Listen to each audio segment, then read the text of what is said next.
Question 14.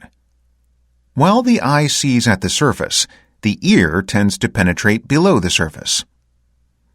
Joachim-Ernst Berendtnen points out that the ear is the only sense that fuses an ability to measure with an ability to judge.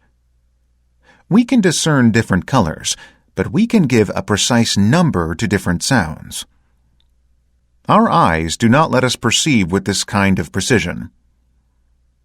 An unmusical person can recognize an octave, and perhaps once instructed, a quality of tone, that is, a C or an F sharp. Berendtnen points out that there are few acoustical illusions, something sounding like something that in fact it is not, while there are many optical illusions. The ears do not lie. The sense of hearing gives us a remarkable connection with the invisible, underlying order of things. Through our ears, we gain access to vibration, which underlies everything around us. The sense of tone and music in another's voice gives us an enormous amount of information about that person, about her stance toward life, about her intentions.